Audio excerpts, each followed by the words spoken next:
Barefoot in the Parking Lot. Chapter 1. The Body. January 17. Andy Reid was one of the lucky few who had never seen a corpse, so it wasn't surprising that when he came across one, he recoiled in horror and broke into a cold sweat. His heart thudded wildly as he receded a few steps and stared at the body, realizing how different it was from seeing one on screen. The man lay motionless on his back, a serene look on his face. An open wallet, various membership cards, and a syringe were scattered around him. At first, Andy thought the man was asleep, but then he noticed that there was no movement in the chest. The man was not breathing. "Whoa, dude, is he dead?" asked Stephen in a trembling voice as Andy bumped into him. Now, Stephen did have experience with death, having attended his dear grandpa's funeral when he was 9. It was a memory that still spooked him to this day. Fearing the worst, he had moved behind Andy for protection. George right beside him. "Sure, seems like it," replied Andy. Morbid curiosity took over and he trudged back to the body. George followed him. "You think he's a junkie?" Andy asked, pointing to the syringe. "I don't think so. I mean, he looks clean and healthy. Besides, both his sleeves are buttoned up. He couldn't have been shooting himself up," replied George. By now, Stephen had mustered enough courage to join his friends. To think that until 10 minutes ago they had been dining at their favorite restaurant, swapping anecdotes and tall tales about which hot women had eyed who, the kind of talk you would expect from 20-somethings who had downed a few drinks. To think that just 5 minutes ago, scanning the parking lot for his car, Andy had spied a pair of long, shapely legs that made their way up into a short pink skirt and an attractive rear. He had admired the view, his mind racing, wondering whether the rest of that body was just as mind-blowing. Wondering whether he should talk to her, whether he would be lucky enough to get her number. The woman had turned a few seconds later, spotted him, and disappeared into the darkness. He could still picture that terrified face. And now they stood in the same spot where she had been. "Hey, he reminds me of... Is he really?" Stephen said as he bent down to reach for the cards. Almost simultaneously, George went for the syringe. "Guys, wait! Don't touch anything!" commanded Andy, proud that years of watching crime shows was finally paying off.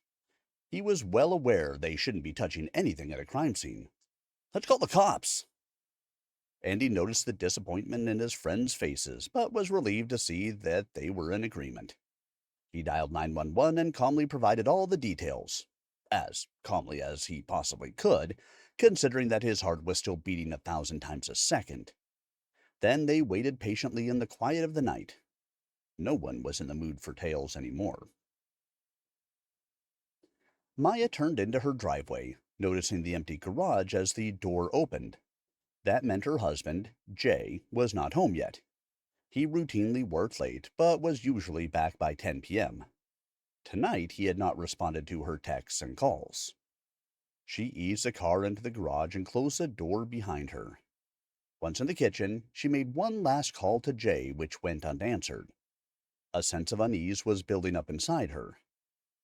She called Anjali, her next-door neighbor and closest friend. Anjali didn't have any information about him, but talking to her and hearing her reassuring voice gave Maya some comfort. Jay didn't have any close friends. His entire social circle consisted of Maya's friends and a couple of his colleagues. She decided to call Robert next. She didn't know him well, but enough to know that he would remember her. They had chatted briefly when they met at his party a few months ago.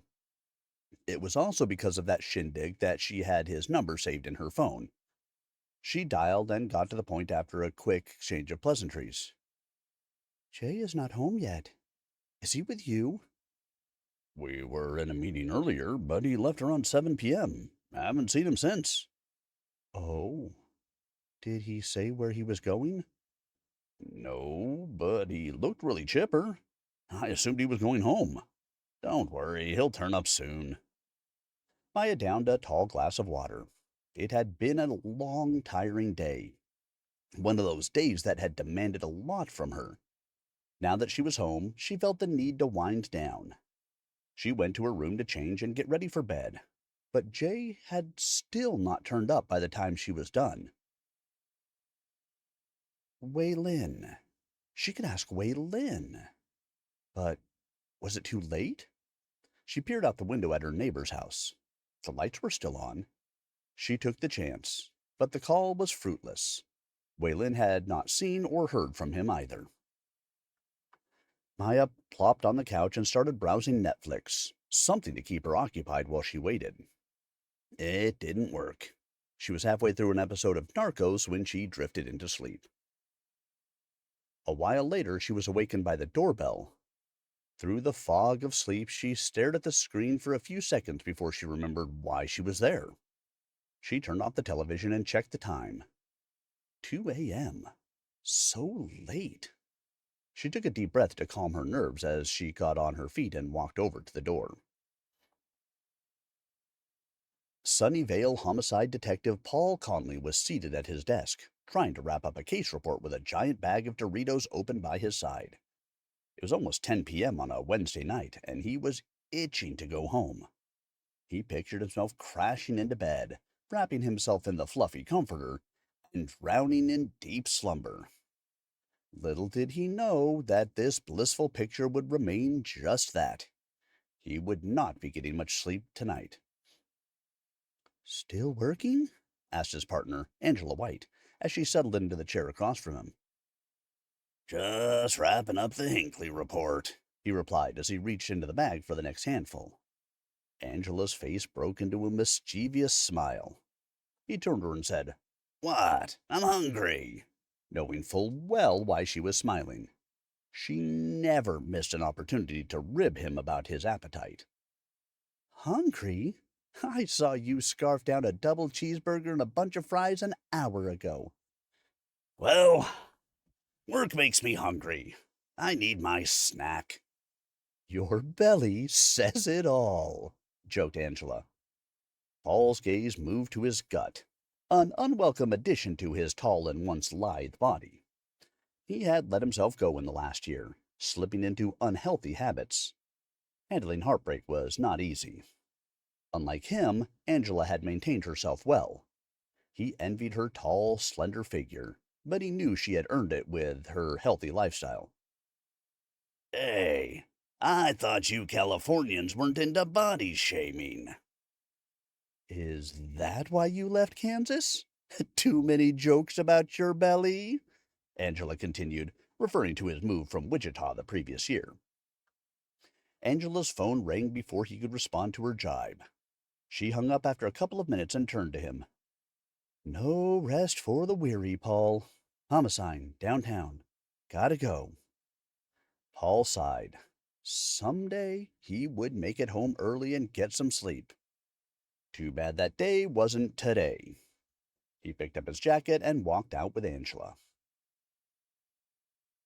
Sunnyvale had a small downtown, anchored by Murphy Avenue, which was a short street with small businesses, primarily restaurants, on either side.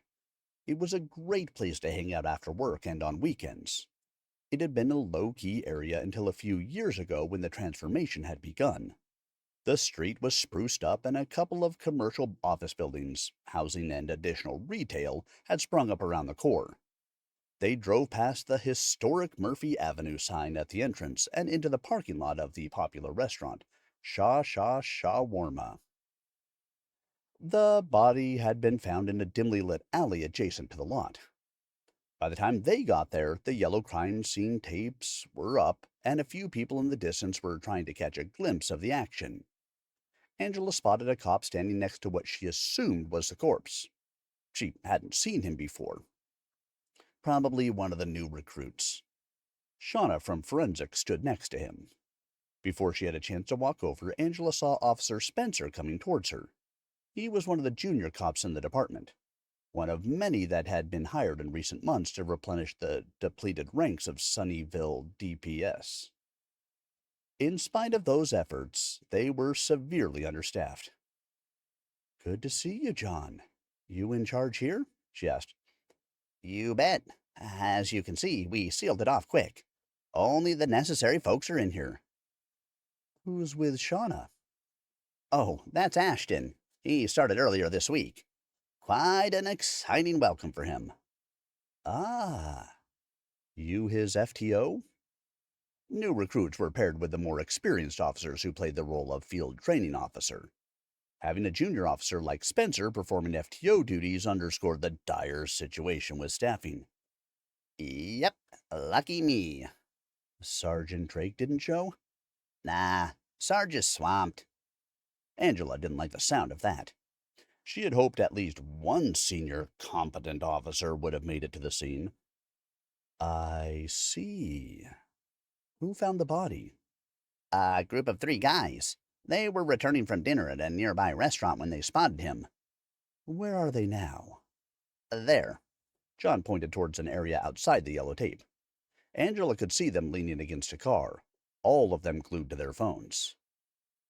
They're standing there all by themselves. No one watching them? Asked Paul, sounding agitated. They could be discussing what they saw, influencing their stories. And what if they're already posting this stuff on Facebook and Twitter? John threw up his hands. Hey, I know. But this is all I've got, okay? It's only Ashton and me. We did tell them not to talk about it or post anything on social media. John threw up his hands. Like they'll listen. Anyway, Ashton there doesn't look very busy, does he? Said Angela. Spencer took the hint and motioned to Ashton, who trundled over to the witnesses to keep them in check while Angela and Paul walked over to the body. Angela took a few moments to observe the corpse. The dead man lay flat, face up, and looked peaceful. She would not have suspected foul play based on this image. She recognized the face, and for a fleeting moment the thought that he was gone made her sad.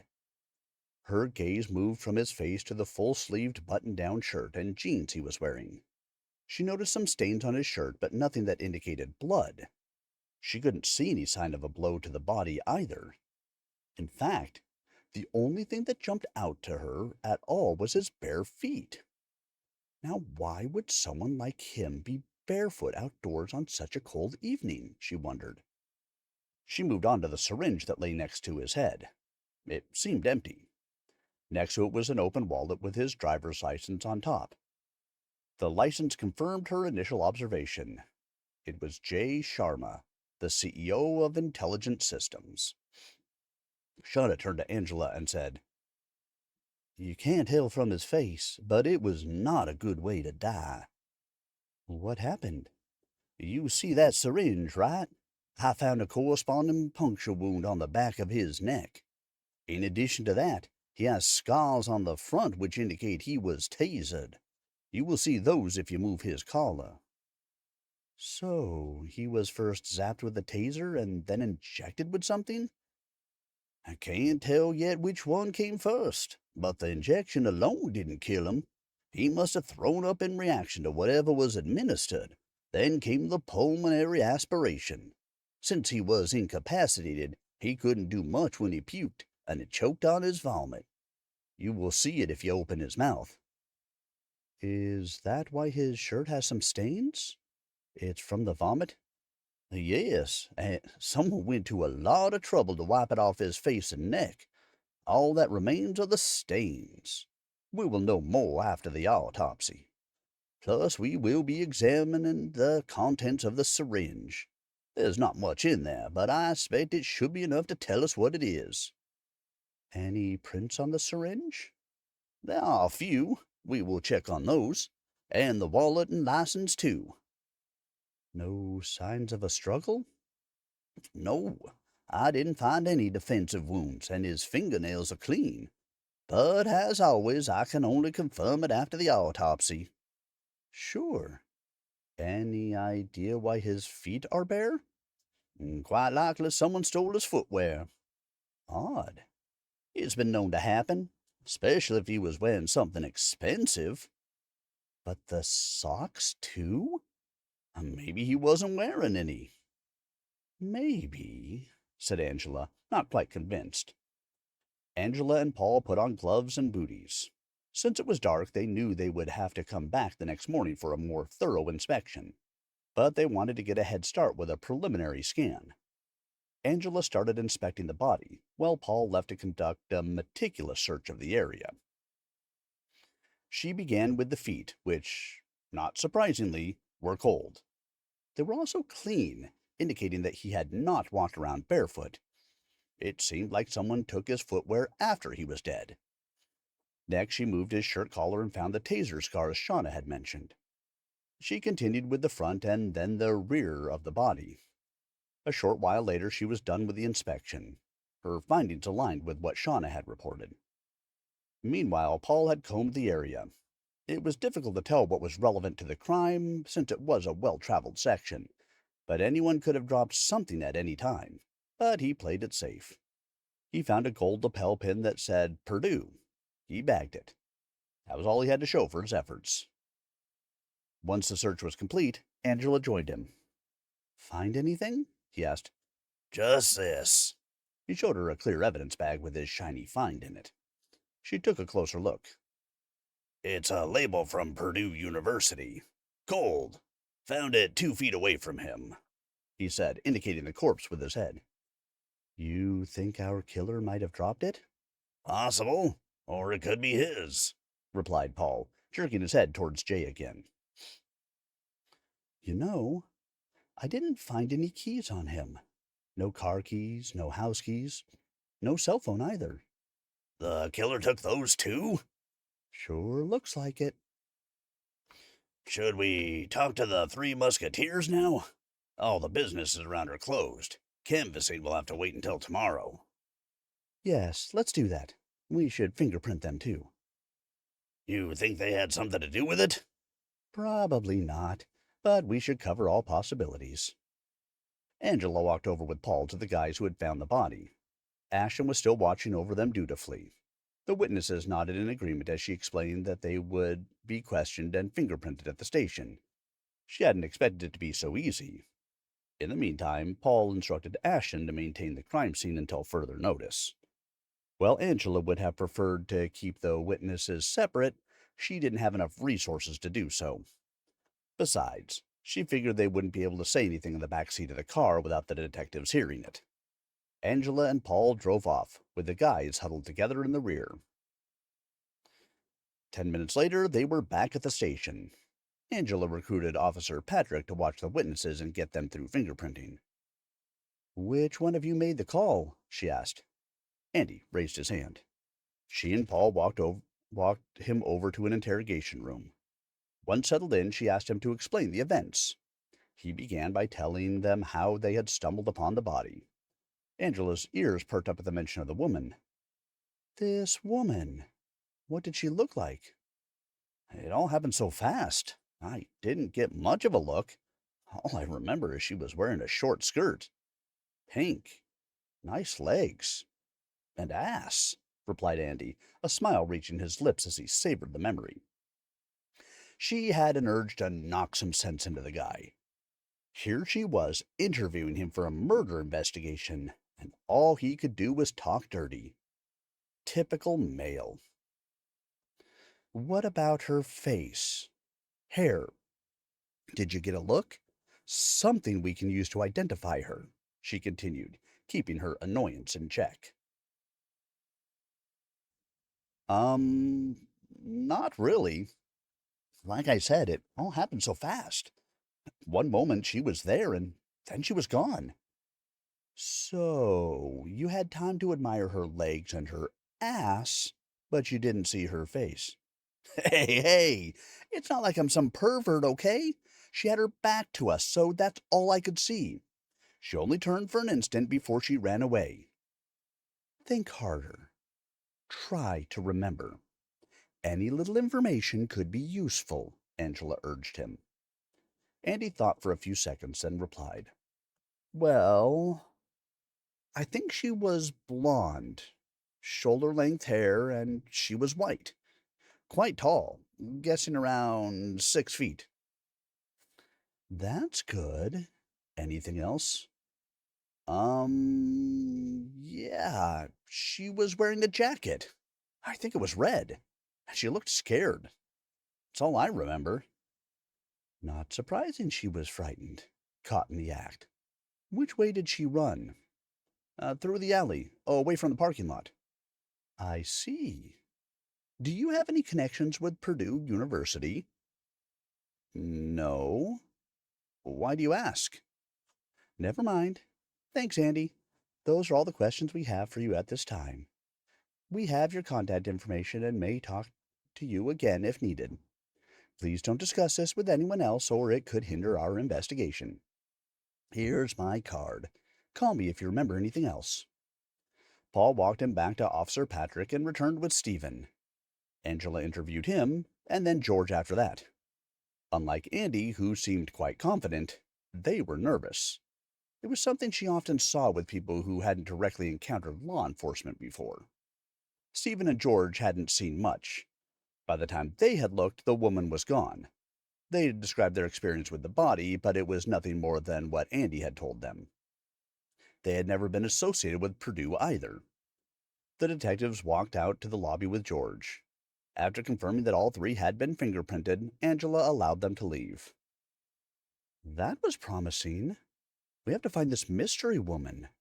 We find her, we might have our killer, she commented once they were gone. Quite a generic description, though.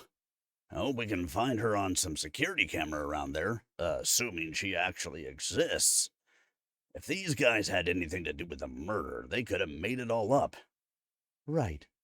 If she does exist, we should find her prints on the evidence we found. So, what next? Next of kin notification. It's sad he's gone. He was quite an icon. You knew him? Not personally. He was the CEO of Intelligent Systems, one of the heavyweights in the AI space. And by AI, you mean artificial intelligence? Yes.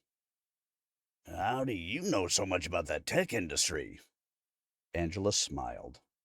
Kinda difficult to escape it, living in Silicon Valley. Plus, I was a budding techie myself, so I try to keep up with what's going on. How did you end up a cop? I had taken some computer classes. Realized I didn't enjoy coding all that much, even though I love technology. My dad was a cop. I just drifted in that direction. Good for Sunnyvale DPS. Speaking of which, why the heck are we so perpetually understaffed? Believe it or not, it's gotten a lot better since you joined. Not as good as, say, 10 years ago, but still an improvement. Most cities in the area went through a rough time financially during the downturn. Law enforcement budgets were easy targets for balancing the numbers, what with all the outrage over huge overtime and pension payouts to cops. They didn't realize that after such big cuts to compensation, there wasn't as much incentive to risk life and limb. So cops left in droves, either to departments that still offer good money or to better paying professions. It even affected the number of recruits coming in each year. It's only after we hit rock bottom with crime that they decided to do something about it and restore some benefits. Then the recruiting drive began. Ah, and that's how I got in. Yes, we got lucky there. Even more so since you got a lateral transfer in as a detective. Under normal circumstances, you would have had to start over in patrol. Boy, that's a relief. Thanks for the history lesson. Now, does Jay have any family? Yes, a wife, no kids. We'll have to notify her. This wife. What does she look like? No idea. You think she's the woman these guys saw? It's possible. Spouses are usually numero uno on the suspect list. Yeah. Let's see if this one has anything to hide. Let's go then. You have the address? I admired the guy. Wasn't stalking him, replied Angela with a amused smile. We'll have to look it up. Paul chuckled. Sure, let's do that.